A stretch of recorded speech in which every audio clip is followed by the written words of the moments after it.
All right. Okay, folks, welcome to the PTW podcast. Week 2 of the NFL is officially under wraps, and I am coming to you live from the Mandalay Bay Resort in Las Vegas, Nevada. With me, as always, is Tassi, the football Greek. I always point the wrong way. I point this way, and then I have to point this way. Coming to you live from the Bay Area, representing the San Francisco 49ers, where Tassi and I just got bad beat because we bet on what we thought was the surefire game of the Philadelphia Eagles. We thought they were going to just trample the Atlanta Falcons. Had no faith in Kirk Cousins from the prior week. We said he was stiff. We called him washed. We said he was going to get benched. Michael Penix was coming in. And Kirk Cousins said, hold my beer. And then he went back and he said, do you like that? Yeah. Because do you like that? Do you like that? Because that I did not like that. I did not like that, Kirk Cousins. No, as someone who bet money on the game, I did not like that either. But man, nope, I didn't like that. Final drive. Yeah. What a final drive. Atlanta pulls a Monday night miracle, beating the Philadelphia Eagles in Philadelphia. Catch the ball, Saquon. With a minute 30 left in the game. Absolutely. By the way, you're 100% right. If Saquon catches the ball on that third down play, that's a walk-in touchdown. He had no one in front of him, drops that pass, and instead Philadelphia has to settle for a field goal. They're winning by 6, which covers our bet because we had a minus 5.5. At that point. We were winning at that point. We had minus 5.5. We were happy. Yep. And listen, all joking aside, and it's not jokes, we lost money, but all of that stuff aside, Kirk Cousins was surgical. To your point, surgical. He Swiss cheesed the Philadelphia defense in like 30 seconds. Like I haven't seen a drive like that in years, where you go from like the 20-something yard line, and in 3 plays you get to the 5-yard line. It was incredible, dude. Yeah. He did it with so much ease. I was like, wait a minute. Way too easy. Maybe he's not washed up. Dude, the Atlanta Falcons upset the Eagles at home. What a Monday night game. It was a game. Eagles definitely should have won this game. I mean, there was coaching mistakes. There was, even to pass that ball, and like even if they ran the ball on third and 4 or whatever it was, and they don't get it, and then they still kick the field goal, they would have took off another 40 seconds essentially off the play clock. Yes. And it would give them essentially no time to do the drive. So, it was just another Sirianni,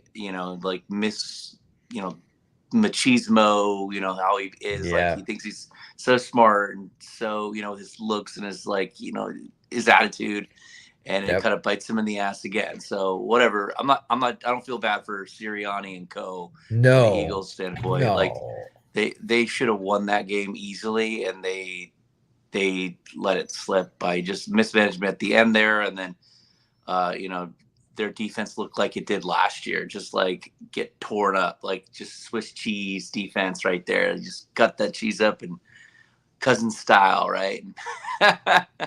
Put it on a sandwich, took a big bite. Yeah. I mean, we're 2 weeks into the NFL, and the teams that are supposed to be having these championship defenses, these championship, pedigrees or whatever, it has been a strange season, to say the least. Atlanta, hats off to the Falcons, and they looked bad last week. The Falcons did not look good last week at all. And for them, to come into Philly and not only compete, but win in the fashion that they did. It's crazy. That's no one expected that. Yeah, so hats off, Kirk Cousins. I think you just won yourself like another 5-6 weeks at the starting. Hats off, buddy. Prove me wrong. So I'll eat my humble pie. That's Swiss cheese Philly defense. From one upset to another, the San Francisco 49ers have not won a game in Minnesota for over 30 years, and the streak continues. Sam Darnold, the quarterback that we jokingly were like, oh yeah, which of the veteran quarterbacks is going to have the most success on his new team. Oh, we'll throw Sam Darnold in there because technically he's Yeah. new because they lost JJ McCarthy to the Mm-hmm. injury, whatever. And Sam Darnold It's 2-0. is laughing it up right now at 2-0. Mm-hmm. He is Yeah. laughing it up. And granted, week 1 beat a Giants team. Okay, fine, good for Yeah. you. But to beat the Whatever. Niners, man, Yeah. as a Niner fan, man, tell me how you feel about this game. I know it's frustrating, but Yeah. do you think that was an earned win by Minnesota, or do you think Niners Okay. just messed it up? So, I mean, honestly, the Minnesota played really well. Their defense, like Brian Flores, his scheme, like even Brock was like, that was crazy. They had the video of him saying it after the game. Yeah. He dialed it up. He dialed up the pressure, like we talked about, the blitz pressure, the blitz scheme, like always putting pressure. A very aggressive defense. They sacked Purdy a bunch of times. I think it was about 5 times they sacked him. Jeez, So yeah. it was a very, very well played defensive game, and then the Niners defense played great. Kurt Warner definitely is the player of the basically defensive player of the year at this point. Fred Warner. Fred Warner. Yeah, Fred Warner. Yeah, did I say someone else? You said Kurt no, Warner. not Kurt Warner. Fred Warner. Yeah. Fred Warner. Fred Warner. So Fred Warner, middle linebacker, had the interception, had the punch out in Aaron Jones. Yes. Otherwise, the game would have been even more out of hand.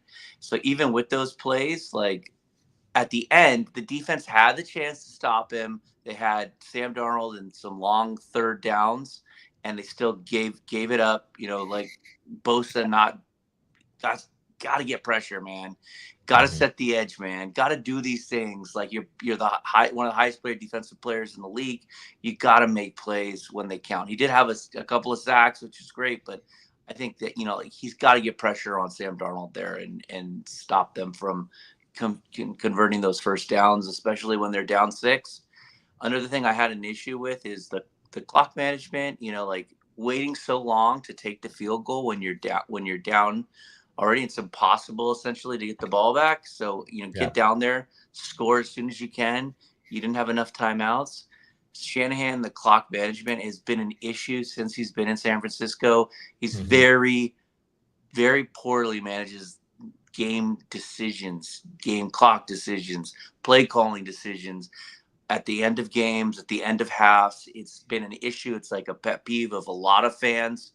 And so it's one of those things where, again, it shows its face, what he's calling, how he's doing it, when he's calling it in certain down and distances, certain situations, just like so frustrating because there was the other thing when they were up, they were down 6 when they scored the other touchdown instead of going for 2 to kind of make it so if they scored a field goal again, they'd only be down 8.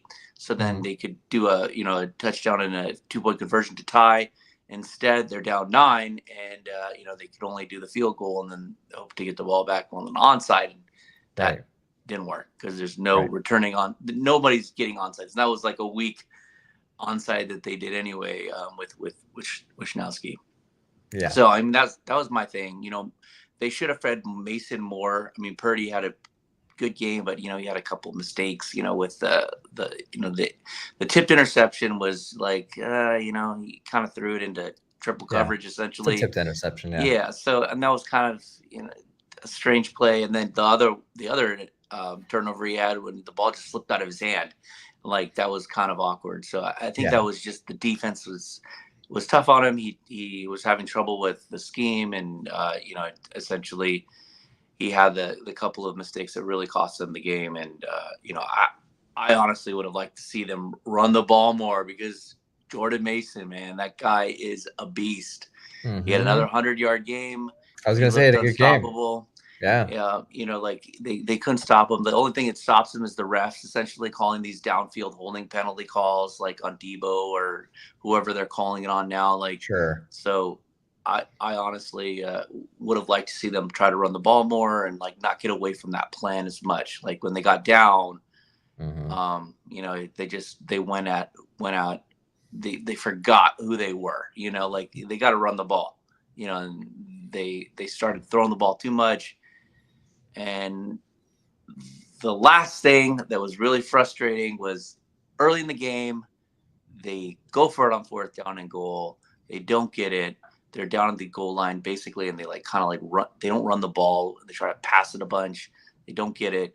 They give the ball back to Sam Darnold, and then they have a safety in George Odom covering Justin Jefferson. Of course, he just barbecue chicken, as Shaq would say, right? And runs right by him. Right. 97-yard touchdown. That was pretty much the difference in the game. So, like my list of complaints.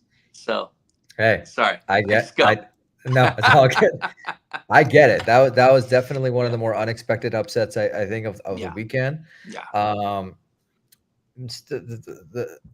Being in Vegas and going to the sports books and seeing kind of all the games happening at one time was a really interesting experience. I don't get to do that often.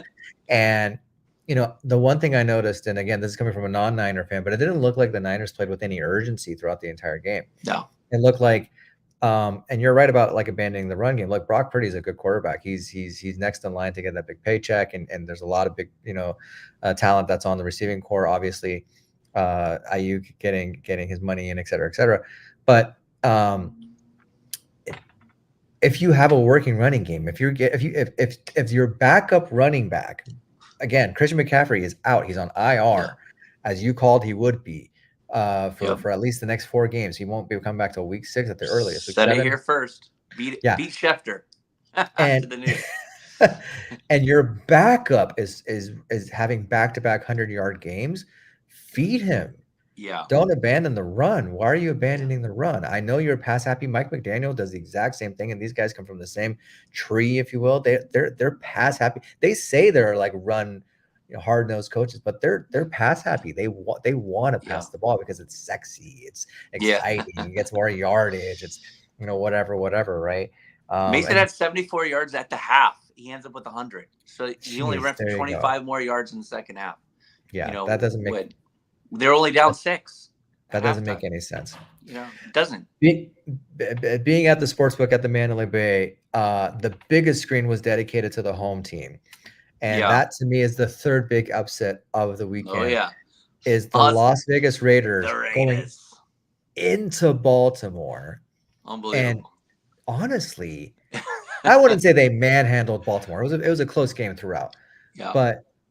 But you could just tell that the Raiders like almost like they just had a little bit more. They wanted it a little bit more.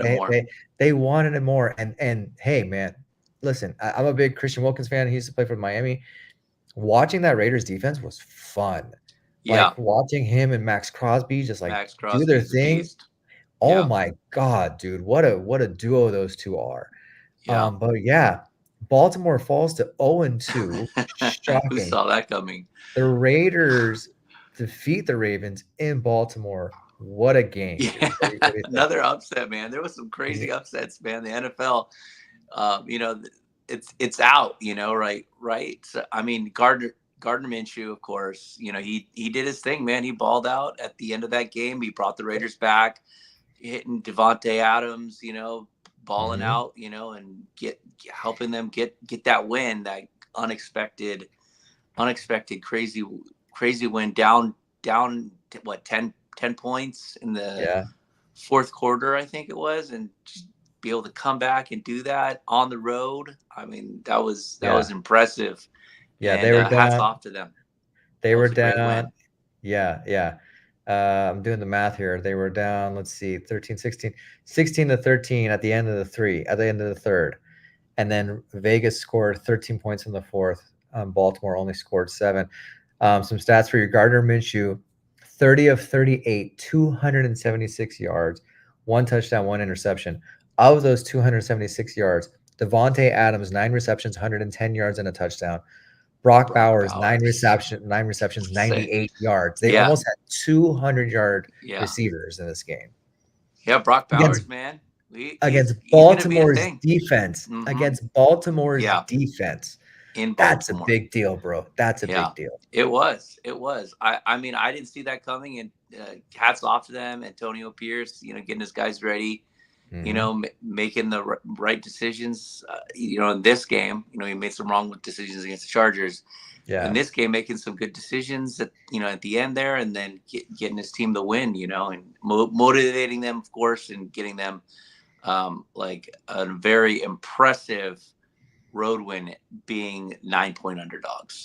So that was definitely, out of all the upsets, that was the biggest one that happened this weekend for sure. Abs Yeah. absolutely. Well, hats off to Gardner Minshew and crew.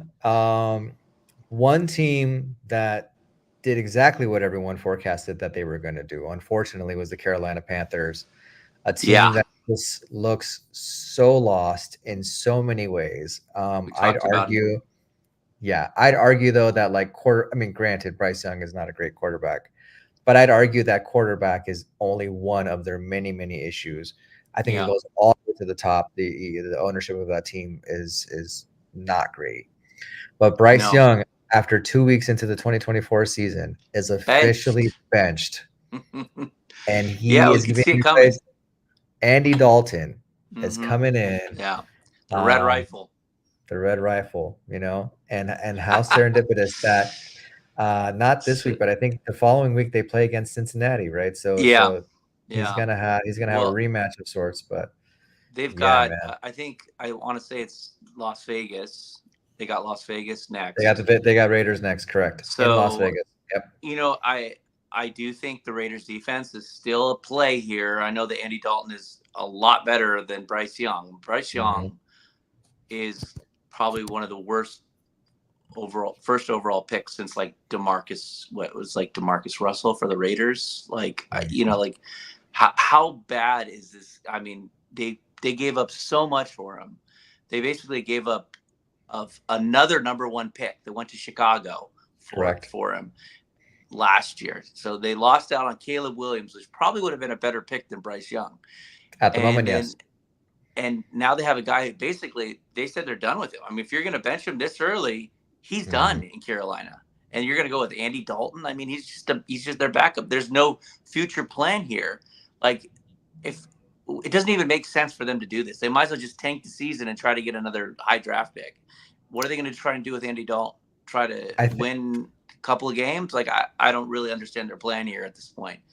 I think So, I think I was watching the Rich Eisen show yeah, earlier today, and I'm a big fan of Rich Eisen, and he said something that made sense. It's like, if you're the coach of the Carolina, and I forgot what the coach's name is, but if you're the coach of the Carolina Panthers, you're a new coach, right? yeah, And you have to look your players in the face, like with a serious face, and tell them that Bryce Young is the best option at quarterback for this team to win games. yeah. No, And he's not when you you have Andy and Dalton. he's No, not, and he's no, not. And yeah, listen, this isn't to say I think time will tell whether or not you're right as far as him being one of the worst first overall picks in NFL history. But I you do bet. think that this has something but I do think that this is a bigger issue, and maybe we could spend another podcast episode talking about this. But the idea that rookie quarterbacks are supposed to come in and Yeah, immediately be good, I think is yeah, nonsense. I think yeah. CJ Stroud's and God, who's another rookie quarterback that like killed it in his first year? Ben Roethlisberger. Like these are Brock Purdy. rare. Brock Purdy, true. Brock Purdy. These are like really, really rare exceptions, man. Yeah, Like super rare. Justin Herbert, sort of. yeah, Um, Joe Burrow. No, Joe Burrow got injured in his first year, so Justin Herbert kind of ish, right? Like, yeah. Not even like Mahomes came in his no, rookie year and did. He Mahomes was sat sat for a behind. year. Oh, He he sat. sat for a year, Yeah, and look at the trajectory that he's on, right? So like, and yeah, Jordan Love sat for multiple years, yeah, right? These young men who are 22, 23 years old are being yeah, thrust into the spotlight and are being asked to like legitimately like flip franchises, not yeah, just like play quarterback, well, but to flip the whole be a team leader, be a captain, yeah, get the best out of your players, blah blah blah, hold accountability, all this kind of stuff as like a yeah, 22-year-old, 23-year-old. Yeah. You know, They haven't I think even that's earned that yet. Yeah, it's no, they impossible. It's an haven't. impossible ask. You're right. It It really is. is, and so I feel really bad for Bryce Young. Like I like the, and there could be an argument as to, are Alabama quarterbacks really that good, or are they the product of the system? That's another conversation because, Yeah. there's plenty of examples out there that show that they could be a product of the system. Jalen Hurts is struggling a little bit right now. Tua definitely struggling, and Bryce Yeah. Young struggling. And Mac Jones obviously struggling as well. Yeah. So there's that conversation, but there's also the conversation of like, how are we expecting these dudes to come Yeah. in, no NFL experience whatsoever, and be like, here are the keys, go Yeah. take us to the promised land? That doesn't make sense to me, Yeah. dude. It really No. doesn't. It does, And so and if it, that you said never happened. And like if you talk to the old time, like the old timers, right? Like Steve Young, those type of quarterbacks. Like he's talked about it a lot too. He's like, yeah, you have to earn your dues. Like it's really hard to come in. Even Peyton Manning, like his rookie year, he was terrible. He like he's led the league terrible. in So bad. interceptions. Yep. Like it takes time for these guys to develop and to. I Yeah. mean, quarterback is a very difficult position to play. Yep. There's so much processing that has to go on. You have to do so much, and it's such a cerebral position. Like you need the time to develop. Like it's very rare to get a guy that's going to come in and just light the world on fire, like you're In his talking about. first year. Yeah, it's In his very first rare. year. So Listen, everyone thought Jordan Love was washed. Do you remember that? Everyone yeah, was like, "Oh, yeah, this is what a terrible pick. Green Bay is going to regret doing that." And meanwhile, brand new contract, yeah, unfortunately injured, but brand new contract. Or played his heart out in last year, yeah. and so Oh, there is an argument to be made about, hey man, if you just wait, look at Baker Mayfield, yeah, look at Sam Darnold now, look yeah, at like these, yeah. look at It's Geno true. Smith, sort of, right? Like these quarterbacks who were washed because they Yeah, weren't good their first, second, or third years, all of a sudden they're figuring it out their fourth, fifth, sixth mhm, year. yeah. And it's unfortunate. It is what it Takes is. time, man. I mean, even Alex Smith. Look how long it took him to figure it out with the Niners. Like it took him years. And then Yeah. under Harbaugh, he had like a good Oh, season, and then I he took them I to the loved playoffs, NFC I loved him Championship. under Harbaugh. I loved him Yeah, under Harbaugh, man. played Yeah. really good. And then he Yeah. went to Kansas City and did the same thing. I mean, they couldn't get over the hump with him. Like they Mhm. had multiple chances. They had games where they blew in the playoffs. Mhm. And that wasn't on him necessarily because he still played well in the playoffs. Yep. It just, Yep. they just couldn't get over the hump, and then he unfortunately had that terrible injury. And when he Mhm. went to Washington, and pretty much his career was done. So, it was, like just those examples keep happening, right? Where you get these quarterbacks that are thrust in it early. Maybe they don't succeed right away, but then if you give them that more seasoning, more experience, they eventually get it, and then they do really well, and they can be a really good NFL quarterback. Yeah. So I'm Sticking with with you. quarterbacks, Yeah, some guy who's been in the league for a very long time, yeah. finally, after 2 years, got his first win with his new franchise. Aaron Rodgers gets his first win as a New There York you Jet, go. Yeah, against the Tennessee Titans, yeah, and he looked decent. It didn't light the world on fire, but yeah. it was a decent game. They tough win. 24 to It's 17 tough. on the Yeah. road against Hmm. Tennessee. Good, Yeah. good I for him, mean, man. this is one of those games, and we talked about it. Like this was, I think, granted, Will Levis played well. He had Calvin Ridley, a bunch of times, got put up some numbers, but Mm, he made some mistakes. Like I talked about. I don't think he's that good of a quarterback. I mean, he is another like young guy, second year quarterback. yeah. Like he made some mistakes that basically cost his team the game, Mhm. and in the end, the Jets defense did play better. They did against the Niners, and they ended up, basically helping them, holding Tennessee, and they ended up winning the game. But Rodgers did play better. He was moved around a bit better. He hit some random people. Like I know that Braylon Allen had a big game. From the backup running back position, like like behind Brees Hall, which he was kind Mhm. of like a guy to kind of look at in fantasy, maybe a potential pickup, just in case, as a Yeah. good handcuff. He had a good game. So especially if something happens to Brees Hall, you definitely have some value. Um, He had a But pretty decent run average. He had 4.7 average, 4.7 yeah, yards average. He hmm had 7 carries for 33 yards. and a couple of TDs. He had he caught one and he ran one in. So He caught one you know, and ran one. Yep. just a guy to look at, and then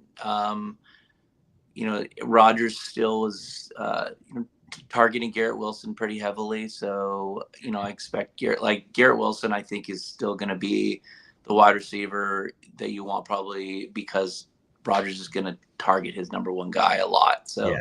Him and I Brees still Hall. think, yeah. Yeah. Those were his 2 top targets. Yeah. So, like the usuals in the Jets offense basically did their thing. And, they came away with a nice win in Tennessee, granted, but I think overall the Jets kind of have like an easier schedule in the beginning. So I expect them to kind of get a couple more wins here moving forward. But, Yeah. like they didn't look at that impressive like in the first half. Like, you're like, uh-oh. Like we were wrong on this one, but then they end up, kind of turning it on in the second half and winning the game. Yeah, they shut out Tennessee in the fourth quarter, which was the difference of the game. Yeah. Speaking of the Jets and speaking of possibly another win, because now we move to Thursday Night Football. The Jets have a short turnaround time. Thursday night preview. The Patriots are visiting the New York Jets in New York. Yeah. For Thursday Night Football, and I'll get the prediction part out of the way. I think the Jets win this. Yeah. The Patriots have been playing good football against pretty decent teams. I think Cincinnati was like, that was an outlier in week 1. I think Cincinnati proved in week 2 that they're a lot better than they were in week 1, which, historically slow starters, the Cincinnati Bengals. So that's totally okay. We'll get into that too. Yeah, but then absolutely. And then the Patriots losing against Seattle at home. At home. Yeah. Kind of a lot. Was it overtime? Did it go overtime, or was it like a? It was close. It was a close game at the end, and Seattle getting to I think a field goal to win the game. I want to say. Yes. Yeah. Yeah. But I think the Jets continue on the trajectory. I think riding the momentum of the Titans game into this one for Thursday night. A lot of eyeballs are going to be on this game. We're 3 weeks in, and the Jets already have 2 primetime games. They have the Monday night game and now the Thursday night game. Aaron Rodgers. So there's no favoritism in the NFL at all whatsoever. What do you think about this game? New York's New York's got to be in the spotlight, man. Like they know the Giants aren't going to be there, so what's the next best thing? They got the Jets, and then they got Aaron Rodgers and his ayahuasca. Like they got to get him on. They got to get him on primetime. I know. So but yeah, I do think the Jets are going to win this game. I do think that another good defensive showing for them. The Patriots, they don't have a lot on offense. They've got Ramondre Stevenson, and then surprisingly, Antonio Gibson had a really good game for them. He had a really awesome run in that game against Seattle. So that was kind of cool to watch, but they don't really have much other than that. And then Hunter Henry is a big target for Jacoby Brissett.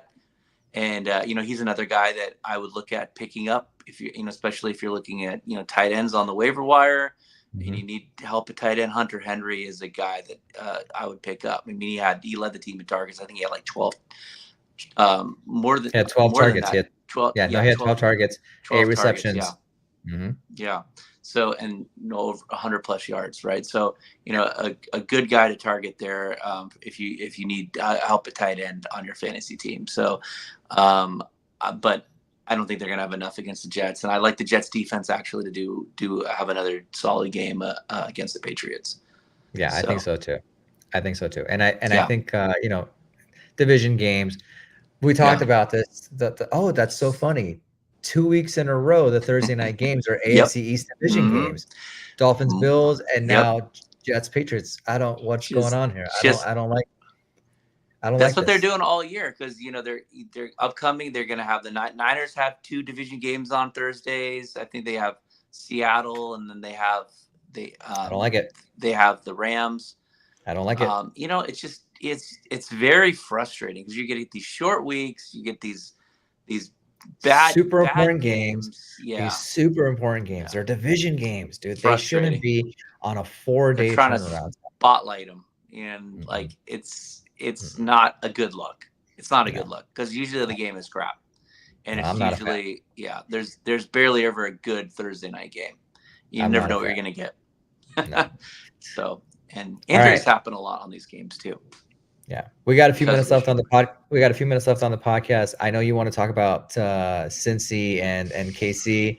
I don't have a Kansas banner for City, that one. man, Let it out, dude. Toss. Go ahead. Why do these guys get so many chances? Like, I don't understand. I mean, when you're playing against Kansas City, you have to play. You're playing against the refs too, essentially. Mhm. At this point, like you're gonna give this guy a 4th and 16. You're gonna let his offensive line like hold everybody. Like basically like hog tying guys, wrangling them around the neck. But no, you're gonna call the PI. So you're going to give them the first down and then obviously the win because they're going to be able to kick the field goal at that point. It's just like you're giving them the game. It's so annoying as a fan. And I know I picked the Bengals to win this game, and they deserve to win this game. They played Absolutely. better than them. They outplayed them. They just like to hand Mahomes these gift penalties at the end of games. They did it in the Super Bowl against the Niners. They did it in the Super Bowl against the Eagles. They do it for this guy all the time. Like, I get it. He's got Taylor Swift on his side. Whatever. Who cares? He's got, like they're that hungry to get people to watch this guy. Like, they're just gonna like force feed him like wins, like when he didn't deserve it. Like, it's every time, man. It's really annoying to watch it this time. Like, I will say, honestly, I'm yeah, I'm so fed up with it. It's just like, yeah. call it the right way. Don't make these stupid like pass interference calls on an uncatchable ball when they're both going for the ball like at the end of the game. Let them play the game out the right way and don't just give this guy the game. Especially if it's a call that's going to determine the fate of the game. Exactly. But that's another call. That's another thing to talk about as well, because I am starting to really get sick of defensive pass interference. Like Yeah. the idea that like that could be as little as 10-yard penalty to as big as like a 70-yard penalty. It's like Yeah. at the spot of the foul. That Yeah. is such a gimme. Like Yeah. They I'd could argue call it anytime. I could argue I would argue that defensive pass interference should be 15 yards tops. Like it should be the Yeah. exact Like same in as like college. roughing the passer or anything else. Like don't give Yeah. them more than 15 yards. Yeah. Like it's ridiculous that I could be at my own 20-yard line, throw a Hail Mary, and if there's Yeah. a On a defensive 4th and pass interference, 16. if there's a defensive pass interference on Yeah. the opponent Yeah. on the 5-yard line, now I get the ball at the 5-yard line. Like that's Automatic ridiculous. win. Automatic That's win. ridiculous. Or Yeah. they throw it That's up and it happens in the end zone. They put it at the 1-yard line. Like yeah, it's like, okay, that's ridiculous, all right. dude. It's And I enough know of the this. NFL like wants high scoring games, offense Yeah. sells. I get it. But like that's as a fan of the Yeah. sport, like that's not a fair call. It really, really No. isn't, because it's such a there are some that are like obvious pass interference Yeah. calls, but the fact that you can't challenge pass interference calls Yeah. is also a Mhm. big like red flag in my opinion. You can I think challenge those. everything else, but you can't challenge the defensive pass interference. I do think those. They need to start like two things that they should be able to challenge: the pass interference and the roughing the passer. Like, you should be Yeah, I able agree to with that like too. look back and say, okay, Yep. this was not really a penalty, because this happens all the time where like, these guys like accentuate, like Mahomes does it well, Josh Allen does it well. Like, they Yeah. act like they got destroyed. They like Mhm. kind of like flop a little bit. They didn't Mhm. actually get hit. And then sometimes, like in the Minnesota game, the guy comes in late, grabs Purdy, throws him back over his shoulder, suplexes him like after he's thrown the ball. Like, it was the clearest Mhm. roughing the passer I've ever seen, and they don't even call it. So like And these no things, call. like they should be challengeable in these cases. Like, you have to get these huge penalties that are going to like change the outcomes of games should be reviewable. So you can't, like, you talk about getting things right and not causing like the outcome to be skewed because you made the wrong call or you didn't make a call on an obvious blatant penalty. You got to be able to make these calls right, and by making them reviewable, that's going to go a long way towards doing that. So Yeah. I think honestly they got to do something, because it's incredibly frustrating that you're not going to call it the right way, or you're going to make a call when the guy, like, okay, he's going for the ball, he's jumping up, it's 4th and 16, the ball is like basically uncatchable, it's high ball. He contacts him a little bit first, but he's not hitting him to like stop him from catching it. He's actually Right. jumping up to play the ball too, because Yeah. the ball was up. So like, the defender has the right to do that. Like, just because Exactly. there's marginal contact doesn't mean you're going to throw a flag, give them the Doesn't first make it down, and pass interference. basically Yeah. put them at the spot of the foul, and they can just kick the game-winning field goal at that point. Like, it was just the most ridiculous, annoying things ever. And obviously, if you are like me, who like bet that the Bengals are going to upset them at the -6.5, another huge spread, another huge underdog win, like, and then you get it like snatched away because the refs call this ridiculous penalty. That It's burns. really That burns. annoying. That would burn for sure. I'm going to give you the floor these final minutes of the podcast, because we're going to start a new segment here called Tossie's Fantasy Pickups. So let the people know what are some of your favorite pickups this week. What are you thinking? And then we'll close it out. Yeah, so I got a couple of guys that I like. I mean, so big news out of that game that we just talked about, the Kansas City game. Isaiah Pacheco. Yeah, he broke his fibula, so he's going to be out for 6 weeks minimum here. He's going to go on IR. So his backup, you got the Man of Steel, is Carson. I think his name's Carson Steele. Is like he had a lot of carries in that game, even with Pacheco in. So now that he's out, expect him to be the primary ball carrier in their offense, and big pickup. I know they're also looking at bringing in Kareem Hunt off the street, so that's another name to watch for. Yeah. But my first pickup would be that Carson Steele for them. So other guy who played really well in his second year, wide receiver Quentin Johnson for the LA Chargers. He had a big game, 2 touchdowns. He looks like he's going to be their number 1 receiver. He had a good game in the first game as well against the Raiders. So I expect him to kind of, be around all year. Looks like Herbert's looking at him a lot. Now, Herbert did have an injury. He's questionable for the next game. So we'll see how that plays out over the week, and hopefully he'll be able to play. Yeah. So that's another guy that I'm looking at. Another guy, because big news, we didn't talk about it today. Deebo Samuel with a calf strain is going to be out a few weeks, a few games. So another guy to look at, to replace Deebo in the Niners offense is third down and Juwan Jennings. He's been solid so far to start the year. Brandon Ayuk with the holdout, he's been kind of slow, has a slow start. I think Juwan Jennings is a good pickup. I think he's gonna replace Deebo as a starter, and he doesn't do the same things as Deebo, but he's a reliable target. He runs really good routes, and he always gets open on third downs. So looking like, especially if your league you get points for getting a first down, he's going to get you some first downs. So those are a few guys, and then the next guy is from the Rams. Cooper Kupp. Again, he was back. He was all good. Puka got hurt. He was going to give more. He's going to be top 2, and then unfortunately, Cooper Kupp gets hurt. So he's going on IR because of an ankle. So he's going to miss multiple games.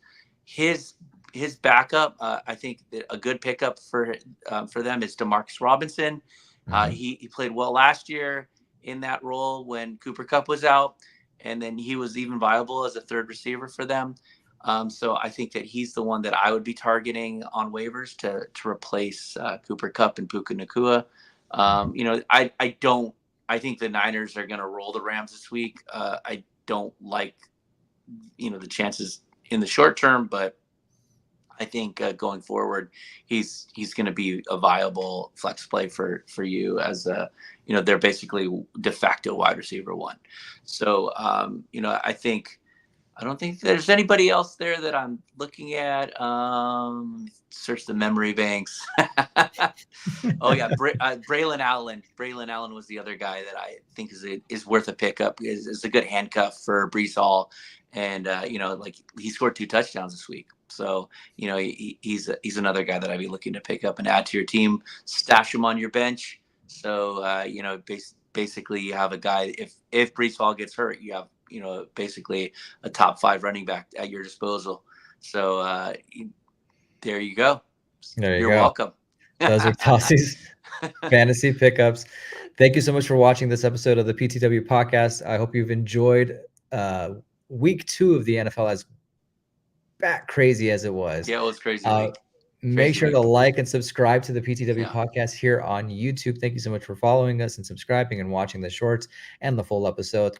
Also, if you're listening to us on Spotify, Apple Podcasts, or wherever you're listening to podcasts, make sure to follow us there as well. Until next time, I am Amir. I always point the wrong way. This is Tossi the Football Greek. I'm here. And we will see you next time. See you then. Take care.